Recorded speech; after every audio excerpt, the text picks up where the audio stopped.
Hello everyone and welcome back to UGC NET mentor guys. Assistant professor interview से related जो selection process होता है, इसको लेकर के काफी बड़ा इंपॉर्टेंट अपडेट निकल के आ रहा है और एक हाई कोर्ट की तरफ से लिया हुआ डिसीजन है।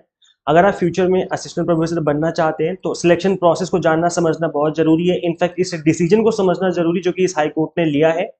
तो अगर आप फ्यूचर में असिस्टेंट प्रोफेसर बनना चाहते हैं तो इस वीडियो को देखना है एंड तक। ये वीडियो आपके लिए काफी इंपॉर्टेंट है, विदाउट स्किप किए हुए देखना है। स्किप करोगे तो समझ में नहीं आएगा, फिर बोलोगे सर हमें समझ में नहीं आ रहा कि आप क्या बोल रहे हो। तो इसलिए पूरी बात समझिए, स्टार्टिंग से सुनिए कि क्या चल रहा है और क्या डिसीजन निकल के आया है।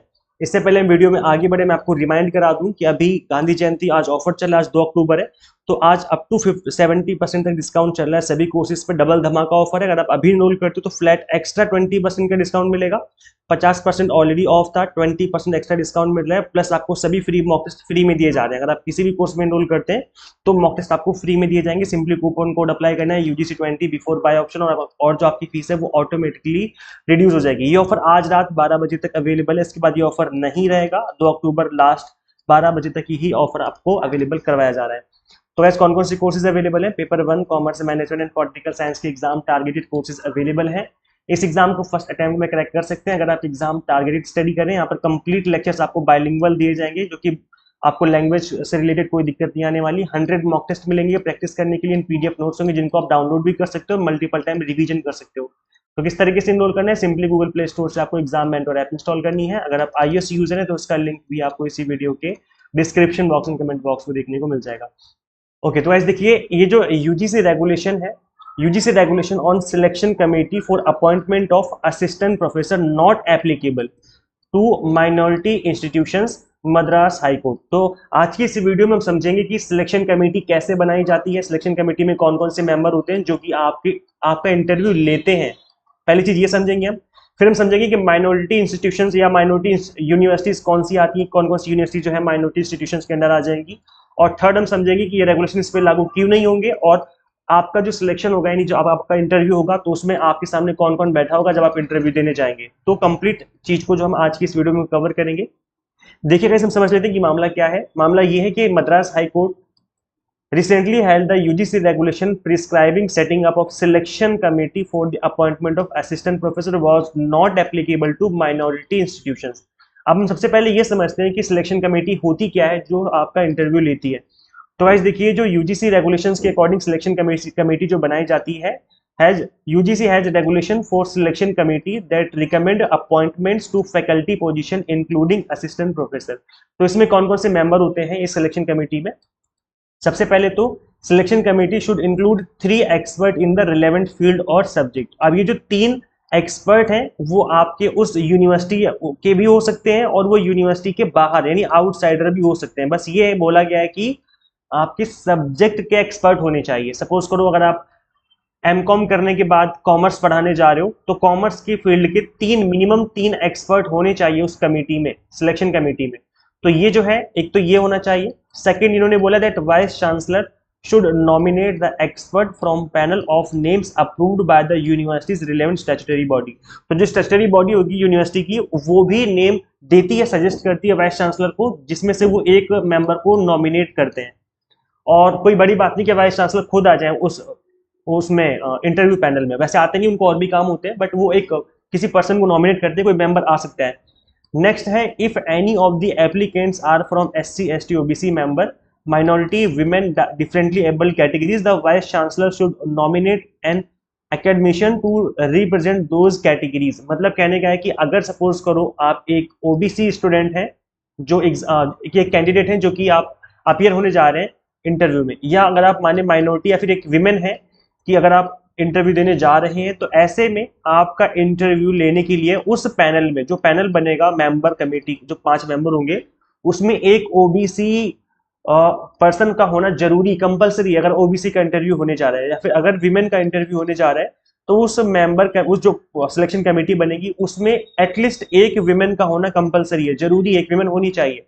ऐसे ही अगर एक डिफरेंटली एबल कैंडिडेट का इंटरव्यू होने जा रहा है, तो उस 5 मेंबर कमेटी में जो आपका सिलेक्शन कमेटी है उसमें एक मेंबर डिफरेंटली एबल होना चाहिए, जरूरी, कंपलसरी है, क्योंकि तभी वो जो सिलेक्शन कमेटी है उसमें से एटलीस्ट एक मेंबर जो है वो रिप्रेजेंट करेगा उस कैटेगरी को। तो ये कंपलसरी किया हुआ है यूजीसी रेगुलेशन के अकॉर्डिंग। इसके अलावा सिलेक्शन कमेटी जो है वो अपने रिकमेंडेशन भेजती है एग्जीक्यूटिव काउंसिल को, जो यूनिवर्सिटी की होती है, वो अपॉइंट करते हैं असिस्टेंट प्रोफेसर। ये आपका वाइस चांसलर भी इसमें इंक्लूड होते हैं, वाइस चांसलर को इन्फॉर्मेशन जाती है, लेटर जाता है प्रॉपर। और आप सभी को पता है कि यहाँ पर मिनिमम क्वालिफिकेशन की रिक्वायरमेंट होती है कि आपके पास नेट सेट या स्लेट होना चाहिए या फिर पीएचडी डिग्री होनी चाहिए। और अगर पीएचडी डिग्री है तो डायरेक्ट रिक्रूटमेंट के चांसेस काफी हाई होते हैं आपके यूनिवर्सिटीज में। तो ये यूजीसी रेगुलेशंस बात कहती है। अब हम देख लेते हैं कि पूरा मामला क्या निकल के आ रहा है। आपको समझ में आ गया कि सिलेक्शन कमेटी में कौन कौन होता है। अगर आप इंटरव्यू देने जाएंगे तो अब आपको पता होगा कि 3 लोग होंगे आपके एक्सपर्ट, जो आपके सब्जेक्ट के होंगे। और अगर आप किसी कॉलेज में इंटरव्यू देने जा रहे हैं तो कॉलेज की प्रिंसिपल उसके अंदर हो सकते हैं, वाइस चांसलर उनको भी नॉमिनेट कर सकते हैं उसमें। और इसके अलावा एक आपका जो पर्सन होगा वो या तो विमेन होगा या तो आपका SC ST OBC कैटेगरी से होगा, जो कि आपके कैंडिडेट, अगर आपका कैंडिडेट उस कैटेगरी से तो उसको रिप्रेजेंट कर रहा होगा। तो ये सिलेक्शन कमेटी होती है मोटे मोटे तौर पे। तो अब यहाँ पर जो जस्टिस RN मंजुला है, इन्होंने नोट किया है that since the selection committee includes outsider, आप क्योंकि इस कमेटी में ये तो बोला नहीं गया कि जो आपके एक्सपर्ट हैं वो इनसाइडर होनी चाहिए, आउटसाइडर भी हो सकते हैं वो, बट उस सब्जेक्ट के एक्सपर्ट होने चाहिए। Giving them the power to select the appointees for the post of assistant professor would amount to interfering with the administration of the minority institution. The court added that administration of the affairs of the institution cannot be given in the hands of outsider। तो यहाँ पर ये बोला जा रहा है कि जो एडमिनिस्ट्रेशन होता है एक माइनॉरिटी इंस्टीट्यूशन का, उस एडमिनिस्ट्रेशन को बाहर वाला कोई पर्सन मैनेज नहीं कर सकता, रेगुलेट नहीं कर सकता। एडमिनिस्ट्रेशन कंप्लीटली जो है वो उस यूनिवर्सिटी की बॉडी ही, जो यूनिवर्सिटी के अंदर इंटरनल मेंबर है, बस वही लोग ही एडमिनिस्ट्रेशन के कामों पे ध्यान देते हैं, वही काम करते हैं। बाहर का कोई आउटसाइडर नहीं हो सकता। तो इनके कहने का मतलब है, इस कोर्ट के कहने का मतलब है कि जो आपकी सिलेक्शन कमेटी बनेगी, अगर किसी माइनॉरिटी इंस्टीट्यूशन में इंटरव्यू होना है सिलेक्शन ऑफ असिस्टेंट प्रोफेसर के लिए, तो उस केस में किसी आउटसाइडर मेंबर को आप इस सिलेक्शन कमेटी का पार्ट नहीं बना सकते, क्योंकि ये एक एडमिनिस्ट्रेशन लेवल का काम होता है, किसी अपॉइंटमेंट करना, सिलेक्शन करना असिस्टेंट प्रोफेसर का। तो यहाँ पर कोई आउटसाइडर जो है इस कमेटी का मेंबर नहीं बन सकता। और एक जनरल यूनिवर्सिटी जैसे दिल्ली यूनिवर्सिटी, कोई रिलीजियस यूनिवर्सिटी तो है नहीं, कोई माइनॉरिटी यूनिवर्सिटी तो है नहीं, दिल्ली यूनिवर्सिटी हो गई, तो इसमें जो है आप कोई भी मेंबर बन सकता है, इनसाइडर भी हो सकता है, वो आउटसाइडर भी हो सकता है। आउटसाइडर का मतलब ही नहीं किसी प्राइवेट कंपनी में काम करते हुए पर्सन को बुला लिया, नहीं, किसी दूसरी यूनिवर्सिटी के परमानेंट प्रोफेसर को बुलाना होता है, मतलब वहाँ वो एक्सपर्ट होने चाहिए और परमानेंट गवर्नमेंट जॉब होनी चाहिए उनकी। तो ये है। अब अगर आपको आपके मन में डाउट आ रहा है कि सर ये माइनॉरिटी इंस्टीट्यूशन क्या होते हैं, ये कौन सी यूनिवर्सिटी होती है माइनॉरिटी इंस्टीट्यूशन, तो मैंने इसके बारे में थोड़ा सा डिटेल में पढ़ा, जो कि श्री राम IAS अकेडमी की तरफ से मैंने ये पेज खोला हुआ है, इनको इस चीज का मैं क्रेडिट देना चाहता हूँ। तो यहाँ पे आप देख सकते हो माइनॉरिटी स्टेटस डेफिनेशन जो है, एजुकेशनल इंस्टीट्यूशन एस्टेब्लिश्ड और administered by the specific religious और लिंग्विस्टिक माइनॉरिटी ग्रुप। तो कोई ग्रुप ऐसा है जो लिंग्विस्टिक माइनॉरिटी के अंदर आता है, रिलीजियस स्पेसिफिक ग्रुप है जो एडमिनिस्ट्रेशन जो है उसका चला रहा है। और for example a college founded by the Christian missionary group specifically for Christian student. तो इस तरह का जो कोई यूनिवर्सिटी है तो वो आपकी फिर जो है माइनॉरिटी एजुकेशनल इंस्टीट्यूशंस में आ जाएगी। जैसे कोई सिख रन स्कूल चल रहा है तो वो भी एक माइनॉरिटी स्टेटस में आ जाएगा। ऐसे ही कोई मुस्लिम अलीगढ़ मुस्लिम यूनिवर्सिटी हो गई AMU, वो भी इसी माइनॉरिटी इंस्टीट्यूशंस के अंदर आ जाएगी। ऐसी BHU हो गया बनारस हिंदू यूनिवर्सिटी, वो भी इसके अंदर आ जाएगी। तो इस तरह की जो इंस्टीट्यूशन या फिर जो यूनिवर्सिटीज हैं जो स्पेसिफिक मिशनरी ग्रुप द्वारा चलाई जा रही है, फिर कोई उनके पीछे का जो फाउंडिंग पर्सन था वो इस तरीके से स्टार्टिंग से इस तरीके से चीजें चल रही हैं, तो वो फिर इसके अंदर आ जाएंगी। तो गाइस ये कंप्लीट मामला निकल के आ रहा है। तो अब इस तरह की जो यूनिवर्सिटीज हैं इसमें जो सिलेक्शन प्रोसेस होगा उसमें कोई आउटसाइडर इन्वॉल्व नहीं हो सकता, केवल इनसाइडर होंगे। तो ये एक इंपॉर्टेंट फैसला निकल के आ रहा है। अब जब आप इंटरव्यू देने जाएंगे तो एटलीस्ट आपको पता होगा कि यहाँ पर सिलेक्शन कमेटी क्या कौन कौन से मेंबर होते हैं और किस तरीके से आपका अपॉइंटमेंट होता है। तो गाइस ये कंप्लीट चीजें निकल के आ रही हैं। अब गाइस देखो, मैंने आप सभी के लिए एक वीडियो बनाई थी जिसमें मैंने आपको समझाया था कि असिस्टेंट प्रोफेसर के इंटरव्यू में किस तरह के क्वेश्चन पूछे जाते हैं और इन क्वेश्चंस के आंसर आपको कैसे करने चाहिए। तो अगर आप फ्यूचर में कभी ना कभी तो आपको इंटरव्यू फेस करना पड़ेगा, तो इस वीडियो को आप जरूर देखें ताकि आपको समझ में आए कि किस तरह के क्वेश्चंस पूछे जाते हैं इंटरव्यू में और किस तरीके से जो है आपका यहाँ पर सिलेक्शन रहता है।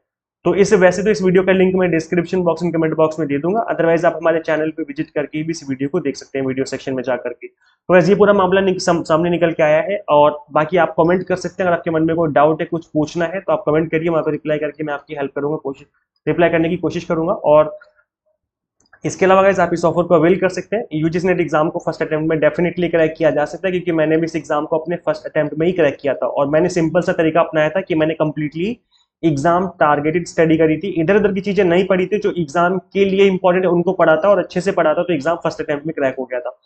तो गाइस इन चीजों को ध्यान में रख करके मैं अपने एक्सपीरियंस की बेस पे आपको paper 1 commerce management and political science पढ़ाने वाला हूँ। Complete content bilingual, 100 mock test and PDF notes मिलेंगे, कंप्लीट लेक्चर्स मिलेंगे आपको A to Z syllabus cover करते हुए।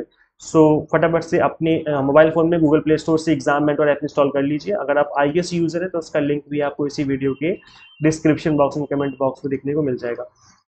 So thank you so much for watching this video. Share this video with all net aspirants, and guys subscribe for UGC update and assistant professor job updates. मिलते हैं फिर हम लोग next video में. Till then keep watching UGC Net Mentor. Thank you so much.